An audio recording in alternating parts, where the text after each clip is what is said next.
Welcome to Animal Stories for Kids. If you like our stories, please give us a 5-star rating, subscribe to our podcast, and share it with your friends and family. And now, it's time for our story.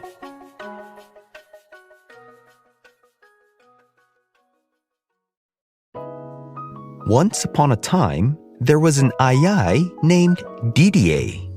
Didier the aye lived in the rainforests of Madagascar, where he would be up in the trees at night along with his other aye buddies. Didier would go from tree to tree, tapping with his fingers on the trunks and the branches, as all ayes do, to listen for any grubs or insects to eat. When he heard one, he would gnaw the bark off with his teeth until it made a hole, and he would stick his finger in the hole and pull out a grub to eat. But Didier the aye was a little different from the other ayes.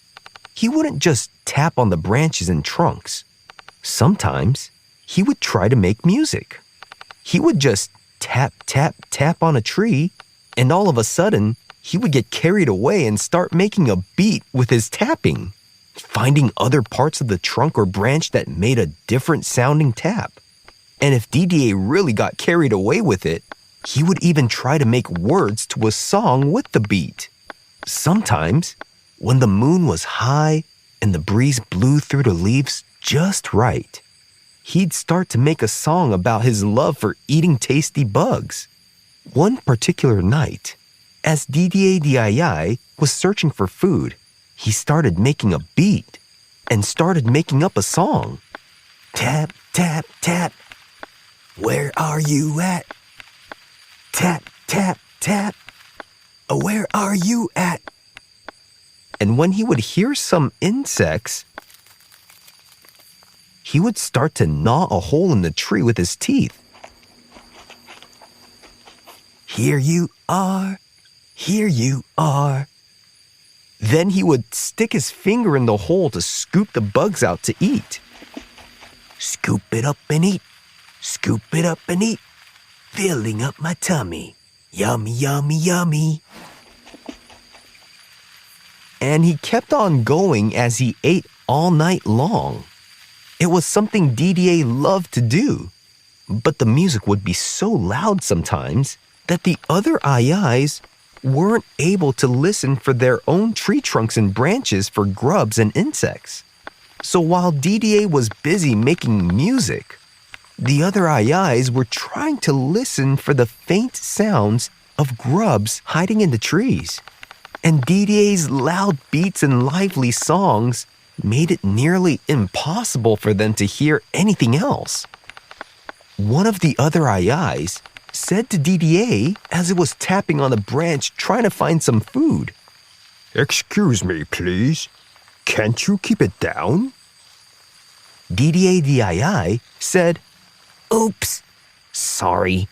I'll try to be more quiet." But as soon as he found a big, juicy grub, he got excited again, and his beats grew louder, and his song too. It seemed like he just couldn't help himself. "Didier!" another aye shouted over the music. "You're getting loud again. Could you please just give us a few seconds to listen for our own food and keep it down a little bit?" The sun was about to come up, and Didier the aye was up all night having a good time finding food and making music, and the other ayes barely got to eat because it was so hard for them to listen for their food over the music. Sometimes Didier would think maybe he should go elsewhere away from the other ayes so he wouldn't be such a nuisance, and maybe the other ayes can eat more. It was something that really concerned Didier the aye. On another night, as all the ayes started to hop and climb from tree to tree to start the night off with their search for food in the trees, Didier the aye was getting into his groove again. Somehow he found a tree trunk that sounded like it had a lot of grubs in it. So he started tapping. And of course, he became excited when he figured out that the tree he landed on this night had a lot of insects in it. So, of course, with his excitement, And tapping and eating, he started making a beat. Then he got into it and started making words to a song again. Tappy, tappy, tappy, I'm so happy. And when he heard a lot of insects and grubs with his ears against the tree, he started to gnaw a hole in the tree with his teeth. Yes, yes, yes. This trunk is the best. Then he stuck his finger in the hole to get the bugs, and there were a lot of bugs that came out. So many that some were crawling away after DDA pulled them out. Can't get away from my tummy tum-tum. Yummy, yum, yum. DDA started getting loud again, and it made it hard for the other AIs to listen for their food in the trees again. Frustrated by DDA, the other AIs decided they needed to do something. But instead of getting upset at him and telling him to stop, they came up with a clever plan. Maybe, just maybe, they could join in on the fun. The other AIs always wanted to try out what DDA the AI was always doing with the beats and the songs. So, as DDA the AI was tapping out a beat and his song was getting louder, the other AIs approached him with smiles on their faces. One of the AIs asked, "Hey DDA, can we make music together?" DDA the AI was surprised, and his face lit up with excitement. "You mean it?" asked DDA. "Of course," the other AI said. "We'll take turns so we'll each have time to listen for grubs. That way, we can all enjoy some food for ourselves." DDA said, "That sounds great. I'll teach you how to do it too." And so, they began. DDA taught them how to make a beat while they tapped on the trees with their fingers. He encouraged them to let their imaginations run wild. He showed them how to find the rhythm in the tapping of the branches and how to put words together to make a simple song. DDA said to the other AIs as he was teaching them, "First, you find a beat or a rhythm or a pattern that you like as you tap. Go ahead." One of the other AIs started tapping on a tree branch. DDA the AI said, "There you go. Keep it up." So the AI kept going. The other AI said, "Hey, this is pretty fun. Now what?" DDA then said, "Now, think of what you're doing and say it out loud and make the words fun." The other AI said, "Okay. Tapping on the branch of this tree. I'm tapping on the branch of this tree." DDA the AI said, "That's it. Keep going." The other AI continued, "Gonna find a grub for me. Maybe 1 or 2 or 3. And as the other AI was tapping and singing, he paused to listen, and he heard some grubs inside the branch, and he started to gnaw a hole with his teeth. Then it stuck its finger in the hole and pulled out a grub and started to eat.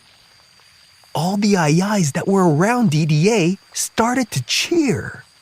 And from that night on, all the AIs took turns to make a beat and make a simple song, and they passed on the turn to the next AI until all the AIs were able to make their own song and find some food to eat on their own trees. And you know what? They actually found out that they could all still hear the grubs even as the music and laughter got louder and louder. Somehow they just got used to hearing the music and listening for the faint sounds of the insects and grubs in the trees. And as the night was coming to an end and the sky was starting to get a little brighter, DDA and his friends got really comfortable in their own nests, with all of their bellies full, and they all got ready to go to sleep for the day. And DDA realized that he didn't have to choose between his love for music and his friendship with the other Aye-Ayes. And because he was sharing his love for music and eating and finding a way to include everyone, they all ended up happier and full. And Didier knew that he was exactly where he was supposed to be with all the others. And from that night on, they made a tradition of making music together every time they ate. And the Aye-Aye lived happily ever after. The end. The Aye-Aye, or Daubentonia madagascariensis, is the world's largest nocturnal primate. They are part of the primate group called Strepsirrhines. The Strepsirrhine primate group has lemurs, lorises, and galagos. The Aye-Aye is a long-fingered lemur that's native to Madagascar and can be found along the edges of the northwest and eastern rainforests of Madagascar. They have interesting features like their sharp incisor teeth that continually grow, and they have to keep gnawing on trees to wear it down.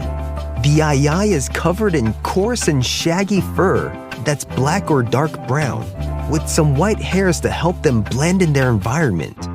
The Aye-Aye has large rounded ears that allow it to use echolocation while it taps on hollow tree trunks and branches and listens for food inside. But of course, these ears help them avoid predators, too. They also have long, bony fingers with sharp claws on the ends, and their middle fingers on their front feet are longer than the other fingers, and the middle front fingers are opposable and has a double-jointed tip with a claw that's hooked that's used for detecting grubs in wood and also pulling them out to eat. And the Aye-Aye also has a sixth digit, a pseudo-thumb, that helps with gripping. They can weigh from 5 to 6 pounds, and they can get up to at least 2 feet long, and they have a tail that's longer than the body. The younger Aye-Ayes are generally silver-colored with a stripe down their back, and as Aye-Ayes get older, their bodies become covered with thick fur.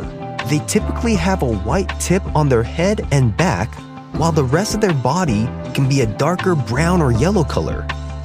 The Aye-Aye is an omnivore and eats seeds, insects, larvae, and fruit. The Aye-Aye prefers to live in dense rainforests where they can have plenty of cover and can be near trees that might have food in them. And they're active at night to avoid predators in the daytime. They are arboreal, which means they live up in the trees, and they rest and raise their families in circular nests in the trees. These nests are made with different materials found in the forests, like leaves, vines, branches, and bark. The Aye-Aye eat by tapping on the tree trunks and branches with their fingers at rates of up to 8 times per second.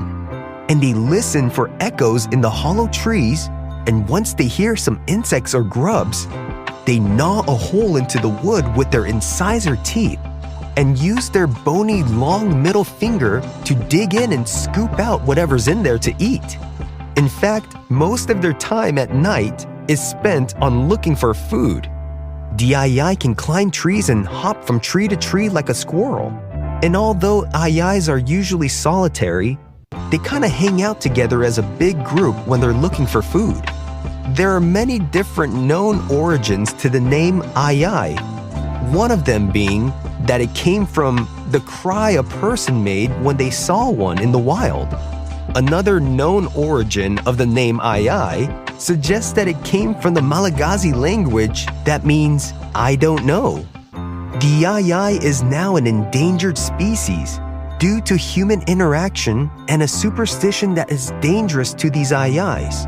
The superstition said that if an Aye-Aye is found in the wild and it pointed its middle finger at a person, that person would have bad luck unless they got rid of the Aye-Aye. When Aye-Ayes get excited or agitated, they can make their hair stand on end and make themselves poofed up and look even bigger. Have you seen a real-life Aye-Aye before? If you have, where did you see it? Thanks for listening to Animal Stories for Kids.